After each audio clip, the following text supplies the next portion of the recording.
This is it, a can't-miss game and a backdrop to match this special occasion. The fans had this one circled on their calendars long ago, and now it's a matter of who will dominate on the pitch.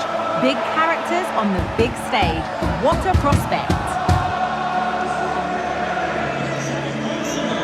Stay tuned, all the action coming up next.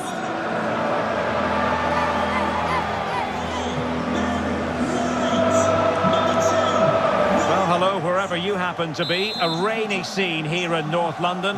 Our venue is the Emirates Stadium. My name is Derek Ray. Hello, welcome back to Armchair Armory. And yes, it's been a couple of weeks, but there hasn't been a game for 2 weeks. And we're back. We're back to Premier League action this weekend. We are home to Crystal Palace. And the past couple of weeks have been, I'm going to use the word indifferent to be nice about things. The last couple of performances have been, the last couple of results, I should say, have been not great. Apologies, that's my cuckoo clock going off there. Yeah, it's not been great, particularly the Fulham game. If you wanted to be, fair, you could say that the performance in general, the performances with West Ham and Liverpool in the FA Cup specifically were okay, particularly in the build-up play side of things. But when it came to actually doing stuff in front of goal, it seems like we've lost our bottle, dropped our shopping, whatever phrase you want to use.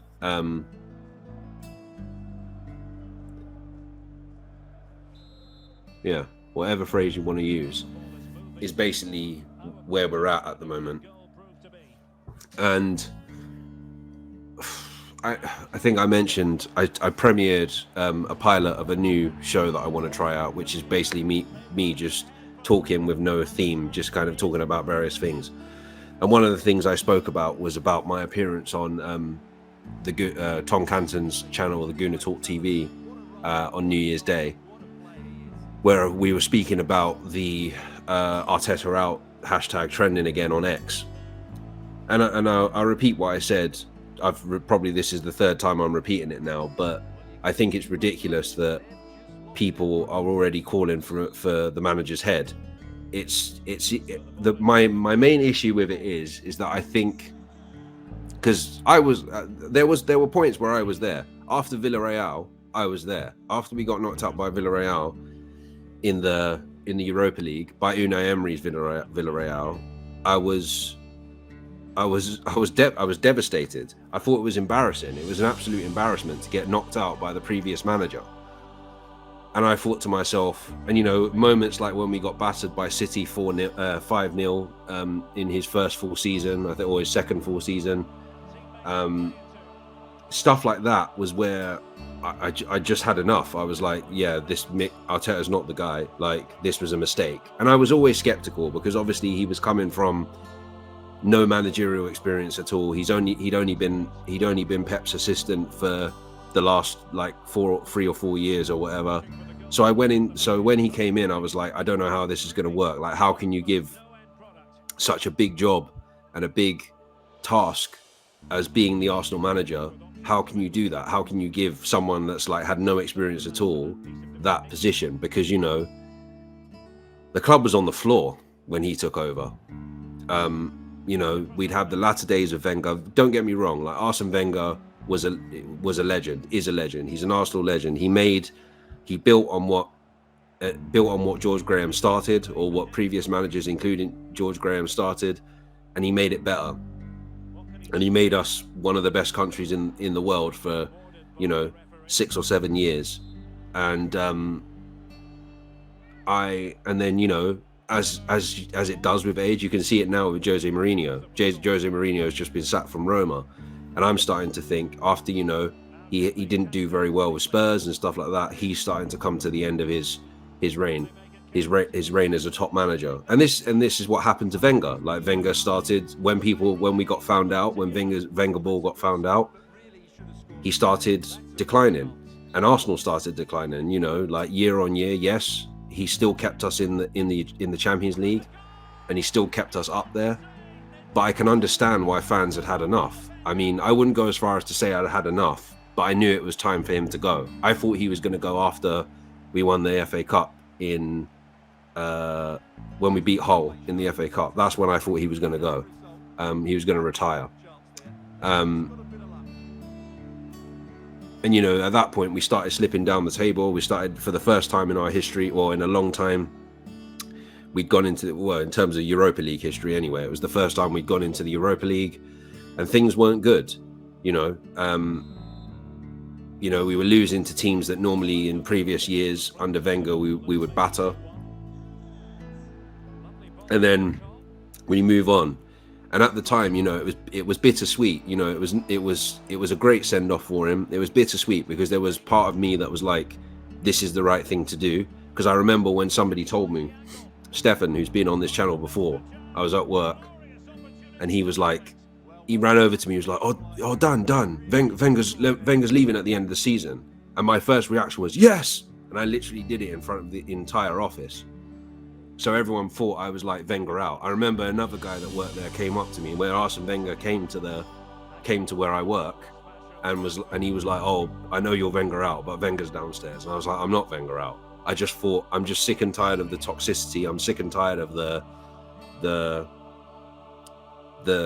kind of what was going on the pitch, and I was sick of what was going on off the pitch. Like, I couldn't stand the Wenger out movement for the most part. I couldn't stand the section of the Wenger out movement that were just abusive, that were like, this guy's a fucking dinosaur, this is this, just like abusing him. That's the thing I couldn't stand. I couldn't stand that. I could understand, you know, the famous fans like DT and I know that's a name you're not allowed to mention now, but fuck it, I don't care. DT and Troops and people like that, I could understand their positions, even though they didn't. I felt they didn't go about it in the right way. I could understand their positions. I had a conversation with DT. When I went to the Emirates once. I forget which game I went to see.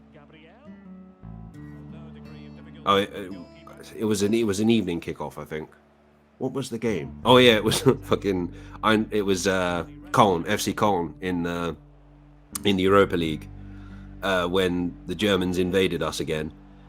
And I had a conversation with him, very, very short conversation, but like, yeah, he seemed perfectly fine. And, you know, I said to him, you know, it's because of some of the things, looking at some of the things that you've said, I've sort of gone down that road of thinking, yeah, it is probably time for Wenger to go. And yeah, so that was that. But at the time, you know, the club was in dire straits. And then we moved to Unai Emery, and this is where I was going. I digress slightly. We go on to Unai Emery, who, you know, again, it was a bittersweet end for Wenger. It's not like Sir Alex Ferguson at Man United that left after winning the Premier League for the 13th time or whatever it was. And Unai Emery comes in, and it's like, we've got a new manager. For the first time in 22 years, we have a new manager. Let's see where this goes. And it started off okay, but for me, there were always questions from the start. You know, I'm even seeing it now with him at Villa. Like, you know, we conceded a lot of goals. People will say we conceded a lot of goals under Arteta, but I feel like it was a lot worse. I felt we were a just disjointed team, bringing in people, players like Nicola Pepe for £72 million. I know that's behind the scenes of Raul Sanllehi and stuff like that. It's also, you know, bringing in Lacazette and Aubameyang. I'm not saying that, you know, those two were bad players. You know, Aubameyang contributed a lot of goals to us in his time here, but signing two frontline strikers was probably a mistake. You know, all the drama in the background was Sven Mislintat, all that kind of stuff. You know, Emery wanted Zaha. We ended up with Pepe, as I just mentioned. It was probably also partly the language barrier. I think the fans didn't take him seriously at times. We had some good moments. You know, I was in Thailand. I was on my honeymoon in Thailand when his first London derby, his first North London derby, where we won 4-2 when Torreira scored the winner, Lucas Torreira. that was a great moment. There was other times as well where it was a really, really good. I mean, I remember away to Valencia, it was a really good performance. But there was just something that just wasn't quite right. You know, particularly in that second season, it felt like we were losing every week. We were dropping points every week. We were out of the top four. We were out of the top four race by, I don't know, I think it was by November, December, we were out of the top four race. And it just felt like we were miles away from City and Liverpool, who were on the rise then under Klopp. And, you know, as I said, when Emery got sacked, I remember I was at work when it happened, and we just lost to Eintracht Frankfurt the night before in the Europa League. And yeah, Unai Emery sacked. And it's like, where are we going to go from here? And I remember we were linked with like Liverpool's second in command at the time, which that was like, no, I don't want that. And then all of a sudden we start hearing the rumours of Mikel Arteta, which we'd heard when Wenger left. And the next thing you know, I think it was the 26th of November 2019, it's announced that Mikel Arteta is our new head coach at the time. We'd already had a few, I think 2 games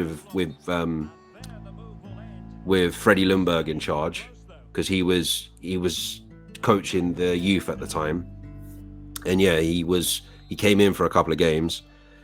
And then, yeah, we have Mikel Arteta, and I was very, very skeptical to start off with for the reasons I just said, that he was an assistant manager. He had no prior record. He had no, he had no experience to speak of.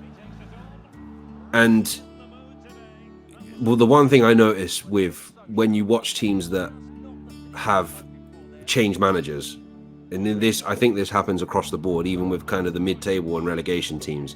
They either have, as we all know, the colloquial term of the new manager bounce, or they have sort of like a slow burn.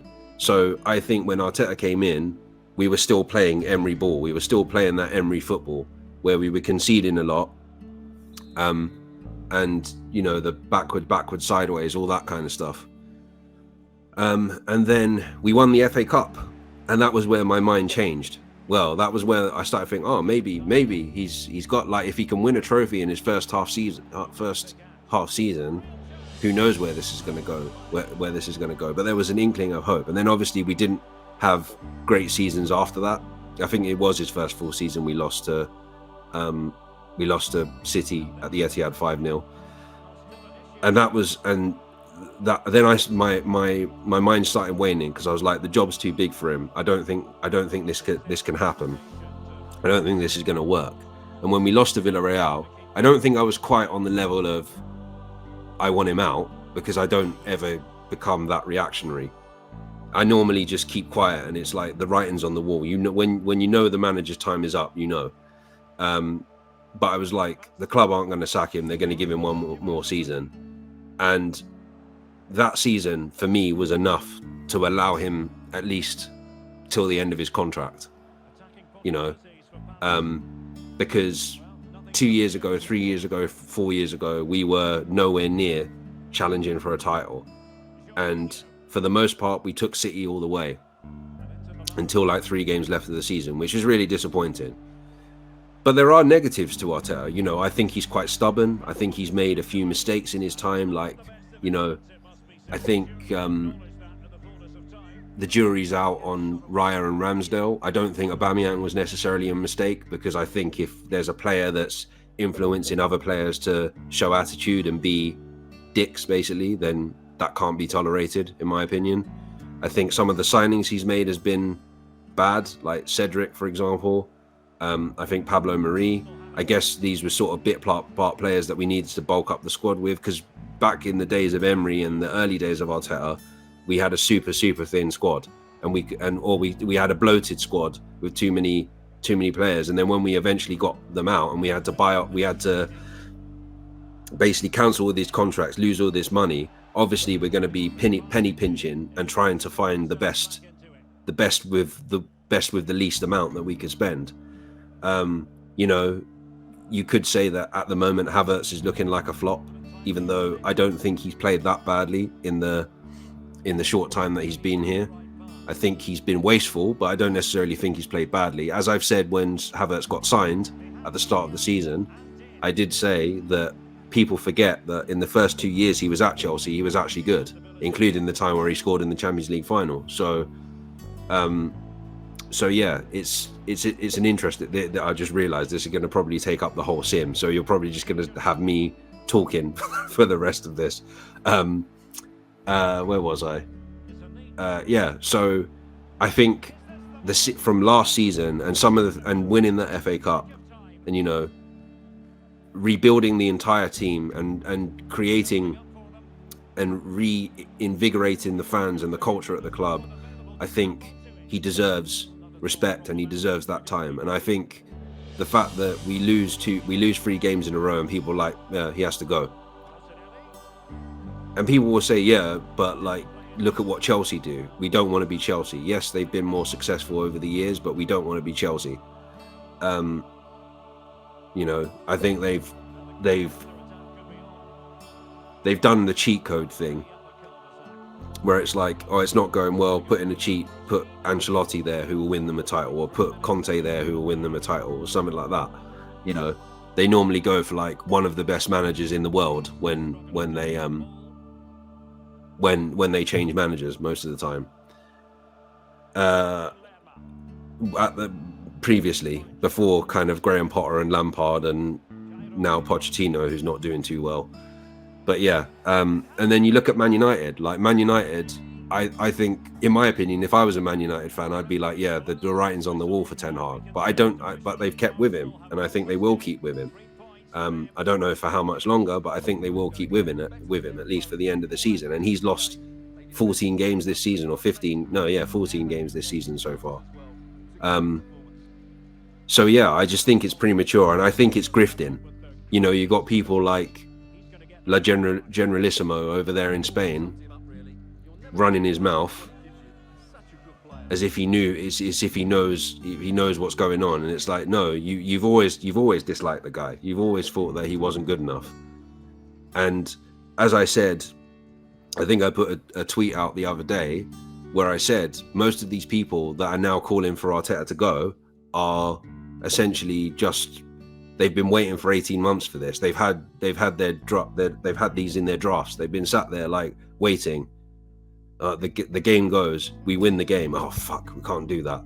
So yeah, they're just grifters. These guys are just grifters. They're not proper fans. They're just grifters. I don't want to use that phrase, but they are. They're just grifters. Like they're at the point of no return. Like if they start supporting the team and getting behind the club now, it'll be like, oh, I've turned on my fans essentially. And at the end of the day, like I said to Tom, it's the way, in it. Some people have to make money. Some people have to make money somehow. The people out there nowadays just say ridiculous things just to make money. But yeah, that's my timer for my dinner. Alexa, stop. 20-minute timer stop. What was I going to say? Yeah, so I'm going to have to hurry this up now. So yeah, Palace. I think we have to win this game. It's obvious we have to win this game. We've been given a reasonable opportunity after Spurs drew with United on Sunday, and then Aston Villa earlier in the day on last Sunday. Villa drew 0-0 with Everton, and then in the evening Spurs drew 2-2 with Man United. So unfortunately on Saturday evening City beat Newcastle, which is annoying. I mean, I thought Newcastle were going to hold them, but that goal came out of nowhere, and De Bruyne is back now, so that's another thing to worry about. We still got to play them as well. But yeah, Palace. I've got a feeling. Normally my feelings are bad. Normally my feelings don't come true. That's the other thing I want to say. Because I was away over Christmas, I had to play a lot of EAFC sims, and every time I do that, we always drop points. So I've got to try and not do that anymore, but we'll see what happens. But yeah, I've got a feeling. I was watching Robbie and Troops talking about it the other day on AFTV, and I sort of agree with Robbie. Like, I've got a feeling something's going to click, and Palace just might be that, and we do need to win, because otherwise it's going to get, you know, Arteta may get sacked if this gets worse. And you know, we've got Liverpool at the start of February coming up in these 5 games, these next 5 games. Forest away, which is always difficult. We haven't got a good record there, so I think we need to start as we mean to go on. We need to put the first half of the season, but the bad end to the first half of the season behind us, and we need to kick on and win this game. So I'm going to be pessimistic. That's a Freudian slip. I'm going to be optimistic and say that we'll win this 2-0, because to be honest, like, Palace don't score many goals either, and I think what they'll do is what they always do when they play away. What a Hodgson team does is park everyone behind the ball and go on the counter attack. But I think we'll win this 2-0. Yeah, that's it basically. Good to be back. Armchair Armory. I'm going to leave it there because I have to go and get my dinner out of the oven before it burns. So yeah, I will speak to you again after the game on Saturday. Yeah, it's an early kickoff Saturday. So until then, take care and stay safe.